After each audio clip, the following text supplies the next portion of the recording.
Hey guys, I'm Tom the Tech Chap, and this is the new ASUS ZenFone 6. In the ongoing pursuit of having a full edge-to-edge screen on our phones, we've gone from chunky bezels to notches, smaller notches, hole punch displays, but now there's a trend towards pop-up and flipping cameras. So have we finally done it, and is this actually a good idea? Well, speaking of good ideas, why not give NordVPN a try? They very kindly sponsored this video, and right now as I'm traveling in Boston, I use NordVPN so I can browse the web securely on my phone or my laptop. But the best part is right now you can get a whopping 75% off a 3-year plan. So go and check it out. I've put links in the description below and I'll tell you more about it at the end of the video. Alright, so the Oppo Find 10 from last year was one of the first, but more recently we've had pop-up selfie cameras on the OnePlus 7 Pro, the Oppo Reno, the rotating camera on the Samsung Galaxy A80, and now this, the flipping ASUS ZenFone 6. So the beauty of this design is, unlike a pop-up camera, say on the OnePlus 7 Pro, that still has a dedicated selfie camera, with the flipping ZenFone 6, the rear cameras are the selfie cameras, so you're not compromising on quality. Not only that, but you benefit from having multiple lenses. The ZenFone has a 48 megapixel main lens and a 13 megapixel ultra-wide. So you can get some really cool ultra-wide group selfies. Well, everyone except Billy No Mates over here. Plus, you don't have to rely on the screen for a selfie flash. You actually get a proper good one. But one of the coolest tricks is you can also use the full 180-degree flip to capture panoramas without having to move. Plus, there's a motion tracking mode when shooting video. Both are kind of cool to show it off, I guess, but not anything I think I would regularly use. I've also found myself shooting a lot of my Instagram stories with this week, because obviously the quality is better than most selfie cameras. Also, I can use the ultra-wide lens, so my face isn't just right up here like it would be on most cameras, and I can shoot in 4K 30 stabilized. Only the Galaxy S10 Plus can actually do that. So if you're a bit of a vlogger or Instagram storyteller person thing, then this could be a good option.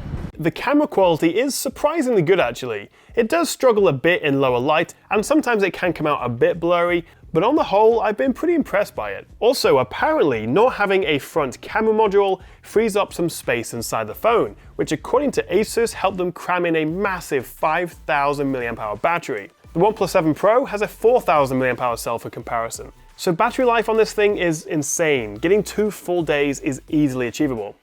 But the big question about this has to be durability. Will this last? Well, actually, it seems ASUS have done a pretty good job. Jerry Rig Everything has posted one of his infamous phone torture tests, and it holds up pretty well. The downside of this design is we don't get any IP water resistance rating, plus it remains to be seen how well it holds up in, say, 6 months or a year's time.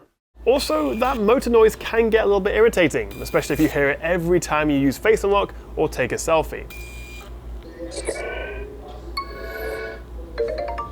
I've also found it takes a little bit longer for the camera to flip round versus, say, a pop-up camera. It's not a big difference, but it makes switching to selfie mode or face unlocking take just a fraction of a second longer. So obviously that flipping camera is the highlight of the ZenFone 6, but it's actually a really good phone in its own right. We've got a Snapdragon 855, 8 gigs of RAM, 128 storage, a massive 5,000 mAh battery, and also it's just fast, it feels responsive. It's running Android 9, but for the first time on an ASUS phone, it feels close to stock Android. That was one of my issues in the past. They were kind of filled with bloatware and a bit sluggish. This just feels really nice to use. Also, little things like we have a headphone jack, that might be a big deal for you. Also, it supports 2 SIM cards and a micro SD. It's very rare you get all 3. We also get fast charging. It's not the fastest in the world, but it's 18 watts, so it takes about 35 minutes to get from 0 to 50%. But the best part, it's £500 or $500. It's really, really good value for money.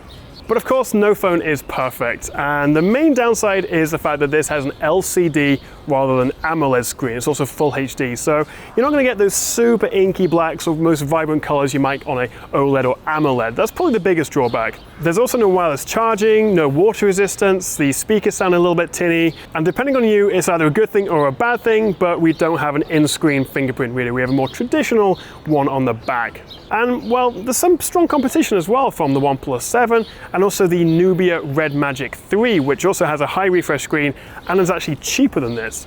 So I have to admit, I am actually very impressed by the ASUS ZenFone 6. Everyone's talking about that camera, but as I say, there's so much on offer here. But for the price, I think this is actually the first ASUS phone ever, except for maybe the ROG gaming phone, that I would genuinely, seriously recommend considering. It's that good. But what do you make of the ZenFone 6? Gimmick? Good idea? Would you be tempted to buy this? Let me know what you make of it in the comments below. So a big thank you to NordVPN for sponsoring this video. And right now, if you go to nordvpn.com/techchap, you can get 75% off a 3-year plan. So that's under $3 a month. Plus you can get an extra month free when using the code TechChap at checkout. For me, I travel a lot, and of course there are loads of VPN services out there, but I always use Nord. It's fast, secure, reliable, and whether I'm streaming US Netflix in the UK, checking my bank account, or even logging into my YouTube channel while abroad, I know I'm safe, and just having it in the background gives me peace of mind. They've got military-grade encryption, 24/7 customer support, it even works in China and the Middle East, like the UAE and Saudi Arabia, and it's the only VPN to get a perfect score from PCMag. So I use it, and I highly recommend you do as well. So check out nordvpn.com/techchap or click the link in the description below to get started.